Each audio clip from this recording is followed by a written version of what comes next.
एक छोटे से गांव धनपुर में चंदू नाम का एक गरीब आदमी अपनी पत्नी राधा और बेटी गुद्दिया के साथ रहता था। चंदू दिन भर तांगा चलाता और बड़ी मुश्किल से अपने परिवार का गुजारा करता। एक दिन चंदू चौराहे पर खड़ा सवारियों का इंतजार कर रहा था। हाय रे मेरी किस्मत, दिन भर सवारियां ढोई मगर जेब में अब भी चंद पैसे ही बचे हैं। ऐसे कैसे होगा घर का गुजारा? चंदू ऐसा सोच ही रहा था, तभी एक अमीर व्यापारी सेठ भीमसेन अपने नौकर के साथ वहां से गुजरता है। वह चंदू के तांगे को देख ठहर जाता है। अरे ओ तांगे वाले, क्या तेरा तांगा खाली है? हाँ साहब, बैठिए। कहाँ जाना है? बड़ा बाजार, चलेगा क्या? इसके बाद चंदू चाबुक उठाता है मगर अपने घोड़े चेतक पर हल्का सा ही मारता है। तांगा धीरे धीरे आगे बढ़ता है। सेठ भीमसेन अपनी जेब से सोने की घड़ी निकालकर समय देखता है। अरे ये तांगा इतनी धीमी चाल से क्यों चल रहा है? कोई और घोड़ा नहीं रखा तूने? साहब, चेतक बूढ़ा हो गया है पर मैं इसे छोड़ नहीं सकता। इसने मेरा पूरा जीवन चला रखा है। हाँ। अरे मूर्ख, बूढ़े घोड़े को पालकर कौन अमीर बना है? इसे बेच दे और नया घोड़ा खरीद। साहब, दौलत तो नहीं कमाई पर इसका साथ नहीं छोड़ सकता। ये सिर्फ घोड़ा नहीं, मेरे परिवार का हिस्सा है। सेठ भीमसेन चंदू की बात सुनकर उपहास करता है और चुप हो जाता है। कुछ देर बाद तांगा बाजार पहुंचता है। सेठ भीमसेन उतरकर पैसे देता है मगर चंदू हाथ जोड़कर मना कर देता है। साहब, आपका सफर सुखद रहा, यही मेरी कमाई है। सेठ भीमसेन को पहली बार किसी गरीब की खुददारी देख अचंभा होता है। वह कुछ सोचते हुए वहां से चला जाता है। चंदू अपने पुराने घोड़े चेतक को प्यार से सहलाता है और फिर अपने छोटे से घर की ओर बढ़ता है। रात का समय, चंदू अपने छोटे से मिट्टी के घर में बैठा था। उसकी बेटी गुड़िया और पत्नी राधा पास में ही थी। गुड़िया, जो करीब 10 साल की थी, वह किताबें खोलकर पढ़ने की कोशिश कर रही थी मगर टिमटिमाते दिए की रोशनी में उसे दिख नहीं रहा था। राधा चूल्हे पर रोटी सेंक रही थी। पापा, हमारे घर में लालटेन क्यों नहीं है? स्कूल में मास्टर जी कहते हैं कि उजाले में पढ़ने से आंखें खराब नहीं होती। बेटी, पैसे होंगे तो जरूर लाएंगे। अभी तो तेरा बाबा सिर्फ दिन भर की रोटी जुटाने में ही लगा रहता है। राधा चंदू की ओर देखती है। उसके चेहरे पर घर की चिंता दिखाई दे रही होती है। वह थाली में 2 सूखी रोटियां और थोड़ा सा आचार परोसकर चंदू के सामने रख देती है। आप सुबह से मेहनत कर रहे हो और खाना देखो कैसा है। मुझे बड़ा दुख होता है। अरे राधा, पेट खाने से भरता है, शिकायत और चिंता करने से नहीं। तभी चंदू की बेटी गुड़िया चंदू के पास आकर बैठ जाती है। बाबा, क्या मैं पढ़ लिख कर बड़ी अफसर बन सकती हूँ? क्यों नहीं बेटी, तू पढ़ाई कर, तेरा बाबा तुझे अफसर जरूर बनाएगा। चंदू की आंखों में सपने हैं मगर भीतर ही भीतर उसे चिंता हो रही है कि गुड़िया की पढ़ाई का खर्च कैसे उठाएगा। अगली सुबह सूरज की हल्की रोशनी चारों ओर फैल चुकी थी। चंदू अपने तांगे पर बैठा सवारी के इंतजार में खड़ा था। तभी गांव का एक आदमी उसके पास आता है। अरे ओ चंदू, तुझे खबर है कि अब सड़कों पर तांगे चलाने की इजाजत नहीं रहेगी। सरकार मोटर गाड़ियों के लिए जगह बना रही है। पर सरकार ऐसा क्यों करेगी? सरकार तो हमारी मदद करने के लिए होती है ना। चंदू, ये बड़े लोगों की दुनिया है, गरीबों की चिंता कौन करता है? चंदू के चेहरे पर चिंता की लकीरें और गहरी हो जाती हैं। वह सोचता है, अगर तांगा बंद हो गया तो वह अपने परिवार का पेट कैसे भरेगा? गुड़िया की पढ़ाई कैसे होगी? इसके बाद शाम के समय गांव के सभी तांगे वाले एक पुराने चाय खाने में इकट्ठा होते हैं। सबके चेहरे पर गंभीर चिंता होती है। तभी एक बुजुर्ग तांगे वाला शंभू काका बोलना शुरू करते हैं। भाइयों, हमें कुछ करना होगा। अगर तांगे बंद हो गए तो हम सब भूखों मर जाएंगे।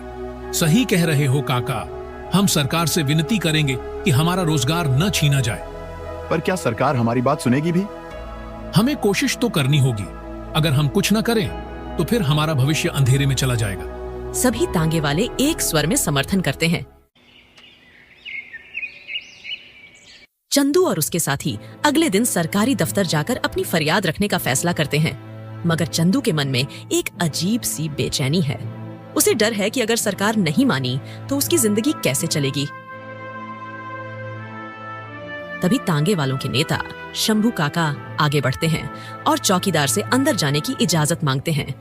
सुनो, साहब से कहना कि तांगे वालों की फरियाद सुन लें। हमारा रोजगार खतरे में है। साहब बहुत व्यस्त हैं, उनके पास किसी से भी मिलने का समय नहीं है।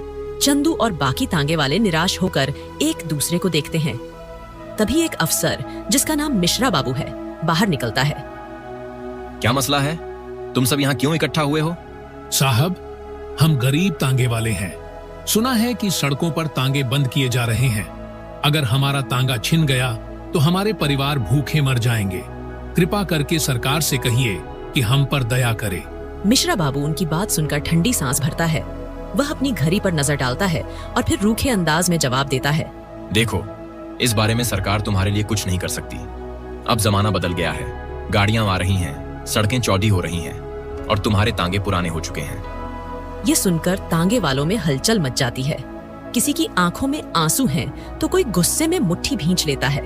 साहब, हम गरीब जरूर हैं, मगर मेहनत से अपना पेट पालते हैं। हमें कोई भीख नहीं चाहिए, बस हमारा हक मत छीनिए। मिश्रा बाबू कुछ देर सोचता है, फिर हल्के स्वर में कहता है। ठीक है, मैं तुम्हारी अर्जी ऊपर भेज दूंगा, मगर कुछ हो पाएगा इसकी कोई गारंटी नहीं। ये सुनकर तांगे वाले निराश हो जाते हैं, मगर चंदू के चेहरे पर अब भी उम्मीद की एक किरण बाकी है। शाम का समय, चंदू अपने तांगे पर बैठा सोच में डूबा हुआ था। चेतक उसके पास खरा सुस्त पड़ रहा था। तभी एक अमीर ग्राहक आता है जो बहुत शानो शौकत में था। ओ तांगे वाले, क्या तेरा तांगा बिकाऊ है? बिकाऊ? क्यों साहब? मुझे अपने फार्म हाउस के लिए एक पुराना तांगा चाहिए और साथ में घोड़ा भी। मैं तुझे अच्छी कीमत दूंगा। चंदू अपने तांगे की तरफ देखता है। उसकी आंखों में बीते वर्षों की यादें तैर जाती हैं। इसी तांगे ने उसे हर मुश्किल समय में सहारा दिया था। इसी घोड़े ने हर मौसम में उसका साथ दिया था। मगर अब क्या सच में अब इस तांगे का कोई भविष्य नहीं? वह उलझन में पड़ जाता है। अगर वह तांगा बेच देता है तो कुछ पैसे मिल सकते हैं, जिनसे गुड़िया की पढ़ाई तो हो सकती है। लेकिन फिर वह करेगा क्या? जल्दी फैसला कर, मेरे पास ज्यादा समय नहीं है। चंदू की आंखें नम हो जाती हैं। माफ कीजिए साहब, मेरा तांगा बिकाऊ नहीं है। अमीर ग्राहक हंसकर चला जाता है, मगर चंदू के मन में हलचल मची रहती है। रात का समय, चंदू अपने छोटे से मिट्टी के घर में चुपचाप बैठा था। उसकी पत्नी राधा चूल्हे पर रोटी सेंक रही थी और गुड़िया अपने पुराने किताबों के पन्ने पलट रही है।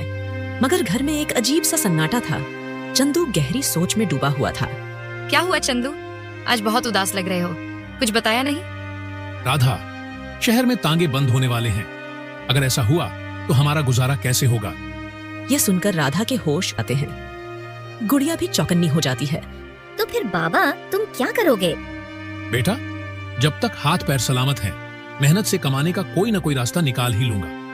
राधा की आंखें भर आती हैं, मगर वह अपने आंसू छुपाकर बोलती है।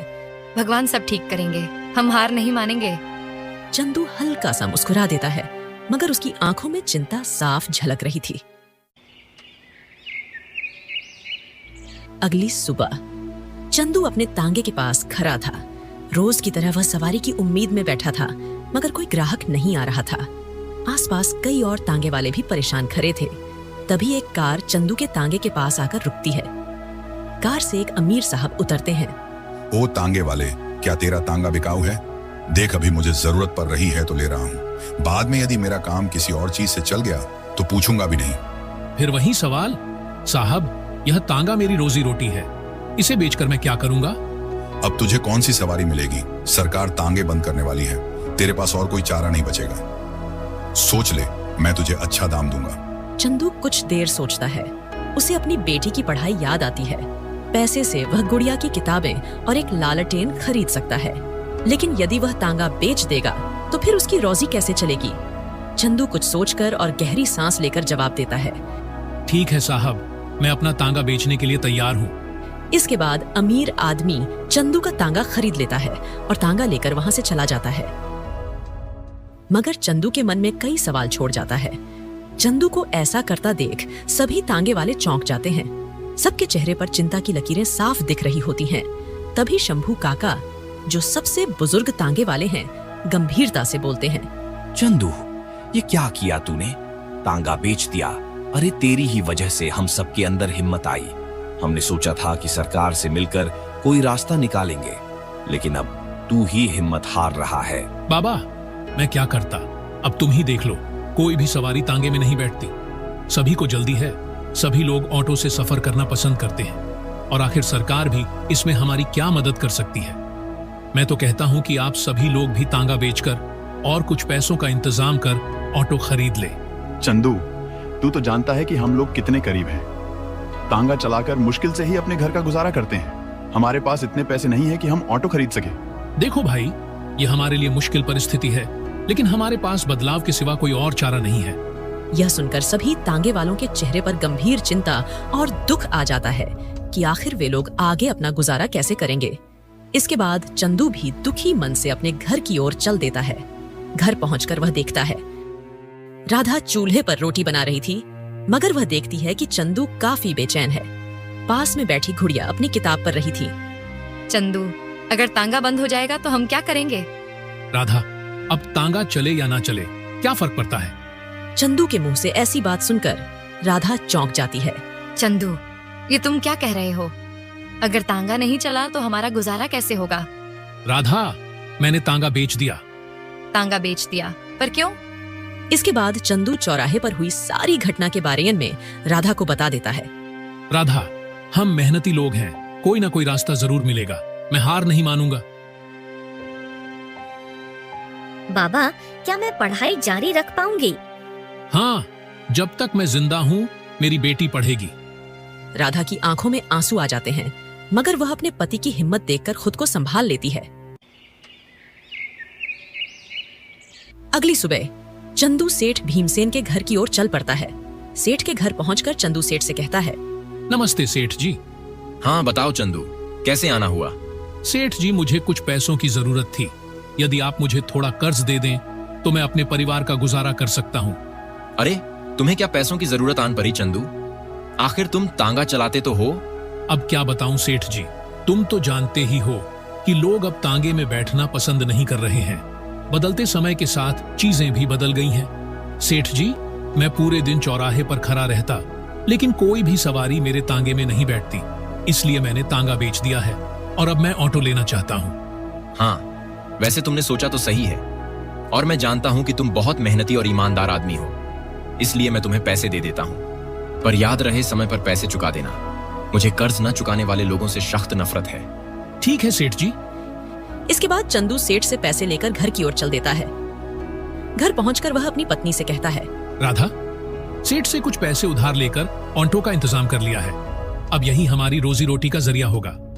हाँ ठीक है, पर ध्यान रखना, सेठ भीमसेन कर्ज ना चुकाने वालों के साथ बहुत बुरा बर्ताव करता है। हाँ, इस बात का ध्यान रखूंगा। बाबा, जब तुम ऑटो चलाने लगोगे तब भी क्या तुम्हें अपने तांगे की याद आएगी? बिल्कुल आएगी बेटी, लेकिन हर सफर का एक अंत होता है और हर अंत एक नई शुरुआत भी लाता है। पर चंदू, क्या तुम ऑटो चला पाओगे? हाँ राधा, अगर तांगे को संभाल सकता हूँ तो ऑटो भी चला लूंगा, बस हिम्मत बनाए रखनी होगी। राधा अपने पति की बात सुनकर मुस्कुरा देती है। वह जानती थी कि चंदू मजबूत इंसान है और कभी हार नहीं मानेगा। धीरे धीरे चंदू ऑटो सीखने लगता है। कुछ ही महीनों में चंदू ऑटो चलाने में माहिर हो जाता है। फिर एक दिन चंदू चौराहे पर खड़ा हो जाता है और उसके पास एक आदमी आता है। अरे भाई, बाजार तक चलोगे क्या? हाँ साहब, आइए। चंदू आत्मविश्वास से ऑटो स्टार्ट करता है और आगे की ओर चल पड़ता है। आज उसकी जिंदगी ने नया मोड़ लिया था। वह जानता था कि यह नया सफर उसकी और उसके परिवार की जिंदगी बदल देगा, पर चुनौतियां अब भी बाकी थीं। कुछ साल बाद चंदू की बेटी अब बद्धी हो चुकी थी। वह दिन रात मेहनत करके पढ़ाई कर रही थी। फिर एक दिन, बाबा देखो, मेरी कक्षा में पहला नंबर आया है। वाह मेरी बेटिया, मेरा सपना पूरा हो रहा है। तू खूब पढ़ लिख कर नाम करेगी। पास में खड़ी राधा मुस्कुरा देती है और चंदू को देखकर संतोष से भर जाती है। वह जानती थी कि उनके संघर्ष ने अब रंग लाना शुरू कर दिया है। समय बीतता जाता है। गुड़िया बड़े सपनों के साथ मेहनत कर रही थी। चंदू दिन रात मेहनत करके ऑटो चलाकर अपनी बेटी की पढ़ाई के लिए हर संभव मदद कर रहा था। गुड़िया पढ़ाई में हमेशा अव्वल रही थी और नौकरी की तैयारी कर रही थी। तभी एक दिन पूरे मोहल्ले में खुशखबरी गूंज उठती है। बाबा, मैंने सिविल सेवा परीक्षा पास कर ली और मैं अफसर बन गई हूँ। चंदू की आंखों में आंसू आ जाते हैं, मगर ये आंसू खुशी के थे। आज उसकी मेहनत रंग लाई थी। मोहल्ले के सभी लोग बधाइयां देने आते हैं। शंभू काका और बाकी पुराने तांगे वाले भी बहुत खुश होते हैं। चंदू, तूने जो किया वो काबिले तारीफ है। तेरी बेटी अब इस शहर की अफसर बन गई है। मेरी गरीबी ने मुझे कभी गिरने नहीं दिया, क्योंकि मेरे सपने हमेशा ऊंचे थे। गुड़िया अपने पिता के पैर छूती है और कहती है, बाबा, जो कुछ भी आज मैं हूँ वो सिर्फ आपकी मेहनत की वजह से हूँ। चंदू, अपनी बेटी